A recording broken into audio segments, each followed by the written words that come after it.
খাদানের music director বললে ভুল হবে, সাথে গায়ক নীলায়ন চ্যাটার্জিকে, যাকে সবাই কিন্তু একটা নামে চেনে। যারা নীলায়ন নামে চিনতে পারছে না এখন, তারা একটা নামে নিশ্চয়ই চেনে, আর যে নীল, আর তার থেকেও ভালো চেনে গরিবোকা অরিজিৎ সিং। ইরে সে পুরনো খোঁড়াখুঁড়ি কি দরকার, তবে হ্যাঁ অবশ্যই সব ইতিহাসটাই আমাদের তৈরি করে, এবং রেডিও ব্যাকগ্রাউন্ড ছিল বলেই কোথাও গিয়ে সঙ্গীত পরিচালনার সুযোগ আমি ওই রেডিওর মাধ্যমেই দেবদের সাথে একটা ইন্টারভিউ করে পেয়েছিলাম। এবং অবশ্যই মানে আমার ইতিহাসটা খুব বিউটিফুল, ইটস জার্নি, এবং এই জার্নি কিন্তু আমি সবাইকে বলতে চাই যে সৌমি কিন্তু পার্ট।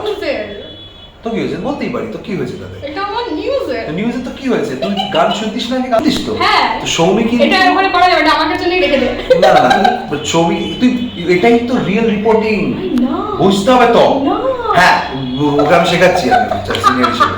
সেটা হচ্ছে গান মানুষ আগে থেকে যদি মেসেঞ্জারে ফিতুরে গান, বাট প্রবীণের আগে কিন্তু অরিজিৎ সিংটা আমি বলেছি, যতই প্রবীণ চেঁচায় প্রবীণ বলেছে। আচ্ছা ঠিক আছে ও এতদিন চেনে বলে এত কিছু বলতে পারছে। ওই জন্যই, কারণ ও আমাকে ব্যান্ডের সময় থেকে চেনে, এবং সেই সময় থেকে গান বা আমার সেই যে সাপোর্টটা একটা শিল্পীকে করা উচিত, ও সেই সময়কার আমার বন্ধু, এবং সেটাই আজকে ঘাটালে এসে সবথেকে বড় খুশি এই হয়েছে, এবং আমি হয়েছি ওর সাথে এসে ঘাটালে দেখা করে, কারণ কলকাতায় দেখা অনেকবার হয়েছে, বহুবার শোতে এসছে, কিন্তু ঘাটালে এসে দেখা করে সত্যি ভালো লাগছে। আর